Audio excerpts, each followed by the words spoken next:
Full-day sessions, breakout groups, the kind of professional intensity that swallows your phone whole. Laura was good at her job, exceptionally good. And when she was in work mode, the rest of the world tended to dim. I had always respected that about her. We landed at O'Hare a little after noon. Laura still had not called back. I sent a text while we waited for the rental car. "Happy birthday, love. Kids are thinking about you." She read it. The notification went blue, but didn't respond. By the time we were in the car heading downtown, a small, hard thing had settled somewhere beneath my sternum. Not a thought yet. More like a weather change. The kind you feel before you can name it. Emma pressed her face to the car window and watched Chicago go by. "It's so tall," she said. "Everything is so tall." "It's a big city," I said. "Is Mom's hotel tall?" "Very," I said. "Good," she said with great satisfaction, as though the height of the building had been arranged personally on her behalf. "The Langham sits on the Chicago River on Wacker Drive, and even by Chicago standards, it is a serious hotel.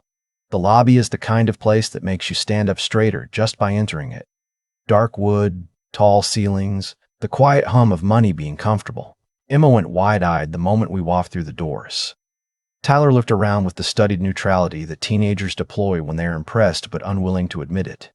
"Let me check in and find out Mom's room," I told them, pointing toward a cluster of low chairs near the window. "Wait here. Don't let Emma draw on anything." "I wasn't going to," Emma said, clearly having considered it. I walked to the front desk. The woman behind the counter had the polished professional warmth of someone trained to make every guest feel individually attended to. I gave her our name, mentioned we were checking in, but also wanted to reach my wife, Laura Calloway, who was already staying at the hotel. She typed for a moment, nodded. "Of course. Mrs. Calloway's in room 814. Would you like me to ring her room to let her know you've arrived?" "Please," I said. Actually don't. It's a surprise. Her birthday." The woman smiled genuinely. How sweet. She typed a moment longer, then glanced up. Her expression didn't change exactly, but something shifted behind it. Some micro-recalibration of composure. "You're all set. You're in room 906. 84 for Mrs. Calloway. 9th for you." A small pause. "I do see a note that Mrs. Calloway's reservation was updated to a double occupancy earlier in the week. I'm sure it's nothing, but I wanted to mention it in case." She stopped herself. "I'm sorry, I shouldn't have said that. It probably is a colleague. Enjoy your stay." She handed me the key cards with a smile that was trying hard not to be apologetic. I walked back to where Tyler and Emma were sitting. Emma jumped up immediately. Can we go see Mom?" "Let's put our bags upstairs first," I said. My voice came out steady. "I don't know how." "In the elevator?" Tyler looked at me directly for the first time since the airport. "You okay?" he said. "Long travel day," I said. He didn't look away. He had his mother's eyes, dark and observant, and in that moment I could not hold his gaze. We left the bags in 906. Emma wanted to bring the birthday card immediately, clutching it to her chest like it might escape. I let them think I was going to walk with them to room 814, and then I said I needed to use the bathroom, that they should wait, that I would be 2 minutes. I went into the bathroom, sat on the edge of the tub, and stared at my phone. I opened my text to Laura, read back through them. 2 weeks of routine check-ins. The emoji heart. Nothing that explained a double occupancy room update. I told myself there were explanations. Female colleague, conference cost sharing, some logistical shuffle I didn't know about. Laura's company was not lavish with expenses. Maybe they had changed the policy. Maybe there was an attendee who needed a room and Laura had offered. Maybe. I called her. It rang 4 times and went to voicemail. I went back out to where Tyler and Emma were waiting. We walked down one flight to the 8th floor. Emma had the birthday card pressed against her chest with both arms, like she was carrying something fragile. The hallway was long and quiet. Thick carpet, warm light from sconces along the wall. Room 814 was near the far end. Emma looked at me. "Can I knock?" "Go ahead, Bug," I said. She knocked 4 times the way she knocks at home. Too fast, too slow. We waited. Nothing. She knocked again. I could hear, faintly, a television. Or music. Something. Emma looked at me with uncertainty. "Maybe she's asleep?" "Maybe," I said. I pulled out my phone and sent a text to Laura. "I'm outside your door. Open up. Happy birthday." The sound behind the door stopped. Then there was the distinct, muffled sound of a voice. Low mal, and then the sound of movement. Quick and hushed, and then silence. Emma was watching the door with total faith and expectancy. The birthday card raised slightly, ready to present. Tyler had his hands in his jacket pockets and was looking at the floor. The door opened. Laura was in a hotel robe. Her hair was loose, the way she only wears it at home, and her face went through 4 different expressions in roughly 2 seconds. Shock, fear, confusion, and then something that landed nearest to disbelief, as though she could not process that we were real. "James," she said. The word came out barely above a whisper. "Happy birthday," I said. My voice was very calm. I was somewhere outside my body at that point, watching myself stand in a hotel hallway in Chicago with my 2 children, watching my wife's face. "Surprise!" Emma shouted, and thrust a birthday card forward. "We flew here. Dad said we could. I made you this." Laura's eyes dropped to Emma. Something happened in her face. A kind of breaking and reconstructing that I recognized as guilt encountering innocence, which is one of the most brutal collisions in the human experience. She reached out and took the card. "Oh, baby," she said, and her voice cracked. "Oh, sweetheart." Behind her, back in the room, I heard someone moving. Laura stepped into the hallway and let the door almost close behind her, holding it slightly ajar with one hand. She looked at me over Emma's head. Her eyes were asking me something, asking me to manage this, to contain it, to not let it happen here. Not now, not in front of the children. "Tyler," I said quietly, "take Emma down to the lobby.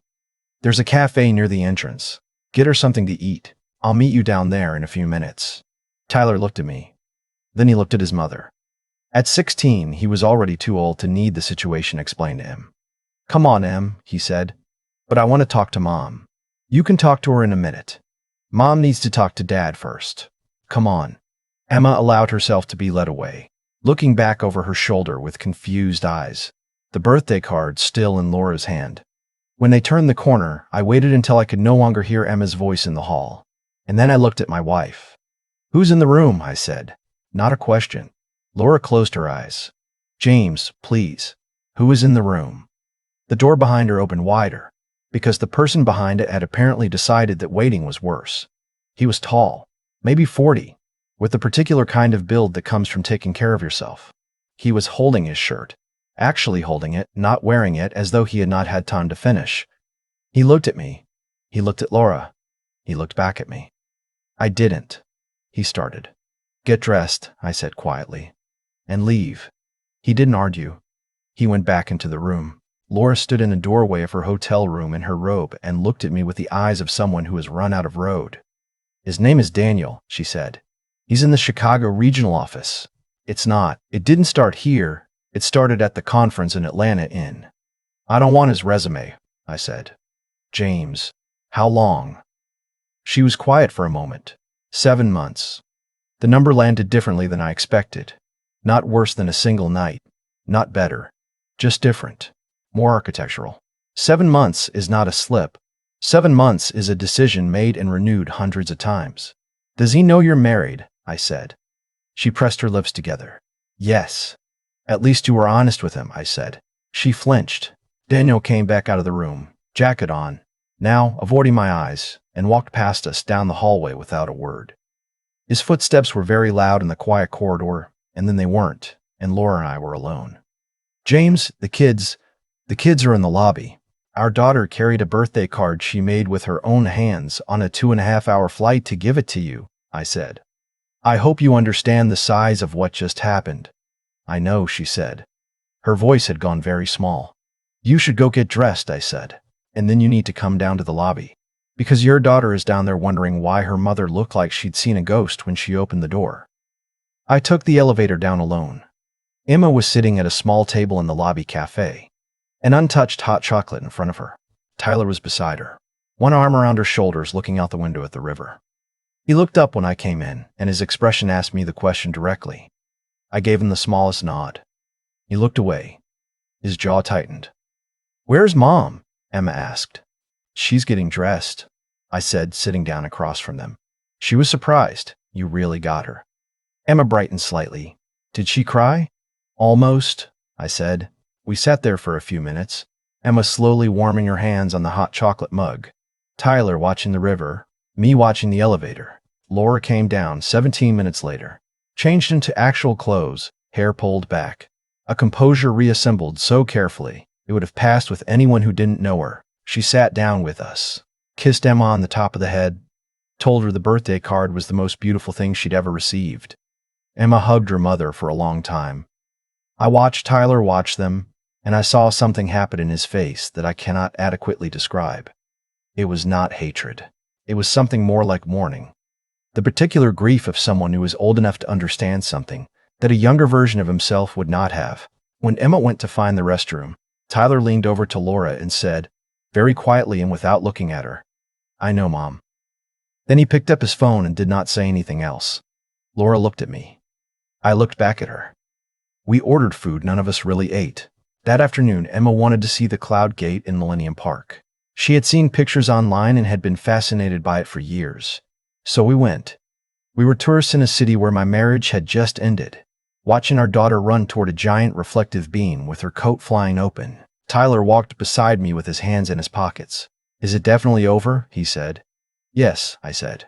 He was quiet for a moment. "Good," he said. Then, without transition, "You need to call the bank tonight, before she does." I looked at him without transition.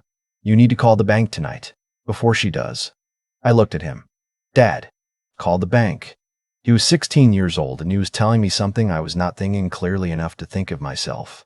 I stopped walking and took out my phone and called our bank right there in Millennium Park, standing 40 feet from the Cloud Gate while Emma ran circles around it, and I froze joint access to our lines of credit. Tyler nodded when I hung up. "Joint savings too," he said. I made the second call. When Emma came running back to us, out of breath, cheeks red, she grabbed my hand and Tyler's hand and pulled us both toward the sculpture. "You have to see it up close," she said. "You can see yourself in it, but it's all curved and funny. You look like a cartoon." We stood under it and looked at our reflections, stretched, curved, and strange. Tyler made Emma laugh by making faces at his own distorted image. For 3 minutes, standing under that sculpture while my wife stood 20 feet away looking at her phone, things felt almost manageable. Not good. Not even close to good. But manageable. That night, Laura asked if she could take Emma to dinner alone. Just the two of them, and I said yes. While they were gone, Tyler and I sat in our hotel room and ordered room service, and I told him everything he had already figured out, and he listened with the stillness of someone who has braced himself for impact in advance. "She said 7 months," I told him. "I figured longer," he said. "She's been weird since last fall." I hadn't seen it. That was the thing I kept returning to all night after he fell asleep. I am a structural engineer. I assess load-bearing capacity for a living. I am trained to see the invisible stresses in things, the forces accumulating where no one is looking, and I had not seen it. When Laura brought Emma back, she tried to speak to me alone in the hall, but I told her tonight wasn't the time, that we would talk at home, that right now I needed to focus on the kids. She stood in the hallway for a moment, looking as though she wanted to argue and then didn't, and went back to her room. I lay awake until 2 in the morning watching the light from the Chicago skyline move across the ceiling. We flew home the next morning, all 3 of us. Laura was staying through Friday for the conference, or so she said. Emma cried at the airport, not because she understood what was happening, but because she sensed it with the animal accuracy of children, that something had shifted in the family's gravitational field. I held her until she stopped, and then I held her a little longer. On the plane, Tyler fell asleep, finally, for the first time since we'd landed. I watched his face in sleep, softer, younger, the 16-year-old architecture of his jaw relaxing into something that still looked like the boy he used to be. He had called the bank. He had told me to freeze the savings. He had put his arm around his sister in the lobby before he understood the full shape of what was happening. He had done everything right, all of it, without anyone asking him to. He was not supposed to have to do any of it. When we landed, Emma asked me in the car if Mommy was coming home soon. "In a few days," I said. The truth was, I didn't know, and the days would tell. "Is everything okay?" Emma asked. I looked at her in the rearview mirror. 9 years old. Her mother's card in her backpack, the one with the glitter cake, completely willing to love everyone in her life with her whole body. "Everything is going to be okay," I said. "It's going to look different for a while, but we're going to be okay." She seemed to accept this in the particular way children accept things they know are incomplete, not satisfied but willing to trust the person saying it. Tyler, eyes still closed, reached over and squeezed my shoulder once. Laura came home 3 days later. We talked in the kitchen when the kids were in school, two adults at a table they had shared for 2 decades. And she told me she was sorry, that she knew there was no version of sorry large enough to cover what she had done, that she wanted to try couples therapy, that she would do whatever it took, that she had ended things with Daniel the night we left Chicago. I listened to all of it. I believed the part about Daniel. I didn't believe the rest would change anything. You told him you were married, I said. That was your one grace. But you chose this, Laura. 7 months. That's not a moment of weakness. That's a life you were living parallel to this one. She looked at her hands. I felt invisible, she said. I know that doesn't excuse it. It doesn't, I said. But I hear you. And I wish you had said that to me a year ago instead of in a hotel hallway in Chicago. She looked up. There are 2 ways this goes, I said. I've been thinking about it for 3 days. Either we do the work, both of us, real work, not performance, and we try, or we are honest about what this actually did to us and we figure out how to be good parents from different addresses. I want to try, she said immediately. I'm not there yet, I said. I don't know if I'll get there. We sat with that for a long time. Tyler still barely spoke to his mother for weeks. He was not cruel about it. He was something harder to fix, which was civil and correct and absent. He would answer her questions. He would sit at dinner. He would not meet her eyes. Laura, to her credit, did not push him. She let him arrive at it in his own time, which was either wisdom or guilt, depending on how you looked at it. Emma adjusted in the way younger children do, by continuing to love completely and simply, unable to portion it out. She brought Laura drawings still. She still climbed into Laura's lap when she had bad dreams. She also climbed into mine, sometimes in the same night, and she would fall asleep between us on the couch, watching movies, and neither of us would move for fear of waking her. We tried therapy. I will say that, because the fair accounting requires it. 6 sessions together. I learned things in those 6 sessions that I had not known how to ask and that Laura had not known how to offer. I also learned that knowing things does not always close the distance. Knowledge is not the same as trust.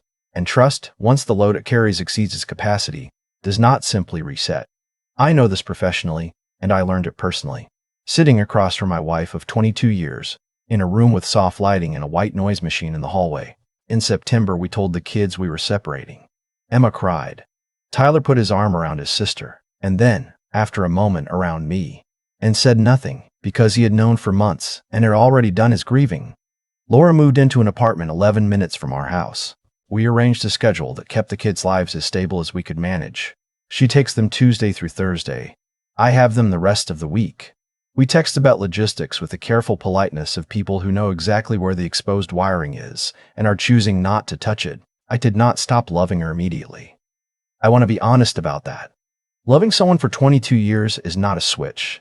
It is a habit built into the architecture of your daily life. In the way you reach for the phone to tell them something small, in the 2 seconds before you remember that the number still connects, but the person who answers is no longer the same person you built that reflex with. That particular grief surprised me more than the anger did. What surprised me most in the months that followed was Tyler. The evening before Thanksgiving, 4 months after the separation, he came and sat down beside me in the kitchen while I was figuring out how to produce a Thanksgiving dinner for 3. That did not feel like a diminished version of a larger thing. He sat across from me and looked at the ingredients spread across the counter and said, I'll do the pie. You don't know how to make pie, I said. Mom showed me her recipe last year, he said. I remember it. I looked at him. He shrugged. We made Thanksgiving together, Tyler and Emma and me. Emma stood on a step stool to help stir things. Tyler rolled out the pie crust with the precise focus he brings to everything he does, and it came out imperfect and entirely good, and the 3 of us ate it at the kitchen table that night with the lights low and the leftover turkey and the feeling, not happiness exactly, but something honest and warm and entirely ours. This is pretty good, Emma said.